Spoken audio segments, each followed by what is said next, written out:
everyone. I wanted to go ahead and make another video here for you guys. This one is about values and what they are, first of all, why they are important, and how to go about identifying your own. So I usually refer to these as core life values. And what values are in the context of the coaching that I do and kind of this life path that I follow is values they kind of function as a bit of a guide.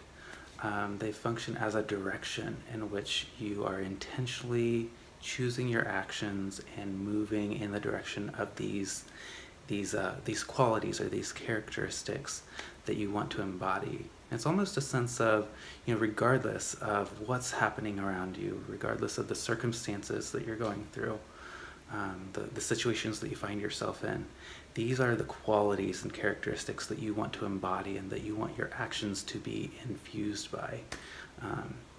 And so that's kind of a starting point of what they are. The why would this be important to you or to me, is that it provides clarity. It provides that sense of knowing that, again, regardless of what circumstances you are surrounded by in your life, regardless of the difficulties that you may be going through, the challenges that you face, they provide a bit of clarity and direction to move towards. They provide motivation and fuel for sometimes some difficult actions that may not always be comfortable, that may not always feel easy in the moment. But with this sense of clarity, it helps to kind of drive and pull and push you in the direction that ultimately, long term, you can be proud of and really fulfilled by. So how to identify your values? This is kind of unique to each individual, but a lot of the questions that you ask yourself around this are, how do I want to be remembered? Some of them are quite, I don't want to say morbid, but they do kind of reflect on, if you reflect on your life as a whole, like reflecting on your life at the end of your life, what would you want people to say about you? What qualities would you want them to acknowledge that you really embodied most of the time? That these are the things that first come to their mind. Other questions involve, like, what kind of a person do I want to be today? What kind of a person do I want to be in an ongoing manner? What's really important to me? What provides me with fulfillment and meaning? When do I feel most alive? So these are some of the questions that you can ask yourself to get started thinking about your core life values. And so once you have kind of picked a few of these words, and I would encourage you to make a short list of about 5 or 6. There are probably hundreds of values that you could choose from, and I'm sure there are a lot of things that are important to you.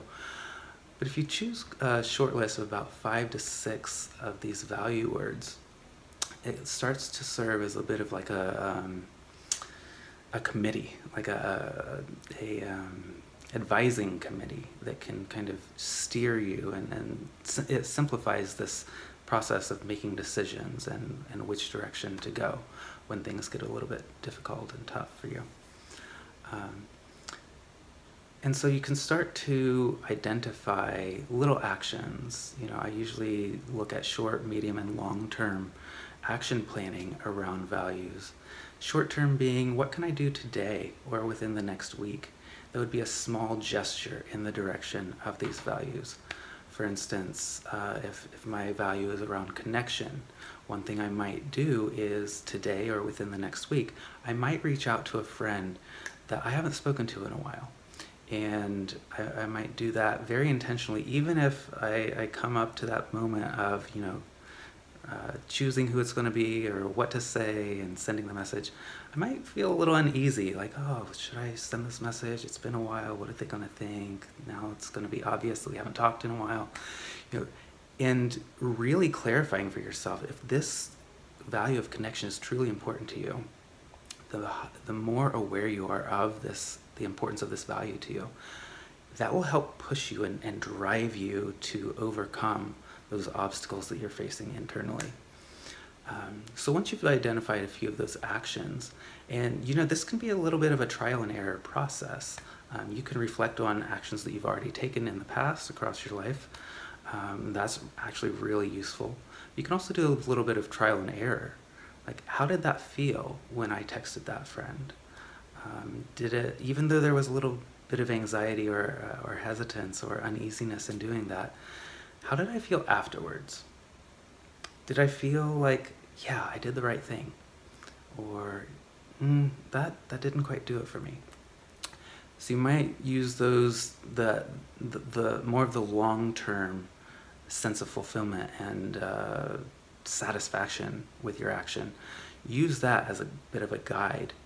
Your gut will be your compass and let you know whether it was really worth it for you to take that action. Rather than allowing things like worry and anxiety and these types of momentary kind of temporary experiences to drive your actions, really focusing on what kind of a person do I want to be? What are my core personal values, core life values, and how can I demonstrate these on a more regular basis? And this is really one of the core aspects of the coaching that I do with people, and one of the things that's been most personally meaningful and transformative for me in helping to shift the direction of my career and personal decisions that I make. It's like, you know, when I am contemplating going for a run or something, and it might be a cloudy day, or the weather isn't exactly ideal, coming back to my values, one of my values is health and fitness. And so reminding myself of why is it important for me to go on this run really helps. It really helps get me out the door. It helps me to take that first action of just putting on my shoes to get out the door. So breaking it down into the smaller actions. And then also, you know, using values as a guide to action also helps in terms of figuring out, is this particular action in this moment actually in line with my values? For instance, the other day, there was so much smoke and the air quality was really, really bad here where I live. And if I had gone on a run on that day, it actually would have been counter. It would have been against my value of health. It would have actually been unhealthy for me to go for a run. And so this is where we come up with action-based goals and value-based goals rather than outcome-based goals. If my goal was simply to go on a run, I would have failed that day. But since my goal was more action-based around health, I actually felt very much fulfilled. And not like I was letting myself off the hook, but like, yeah, I actually did something good for myself by protecting my health, by staying indoors and not exposing myself to a lot of smoke and bad air quality. So that's just a really quick personal example. But I encourage you to spend some time reflecting on what are my core personal values, my core life values, and how can I start to identify some actions based on these values to help push me forward when things feel a little stuck, feel a little stagnant, like I'm missing out on something in my life. I'm not feeling quite fulfilled. This is part of where I got the name for my coaching program, the Freedom and Fulfillment Experience, is that values are so integral to this sense of fulfillment. And so I hope that this has been helpful to someone. Please leave a comment, like, comment, subscribe. You know what all the YouTubers say. And let's have some discussion.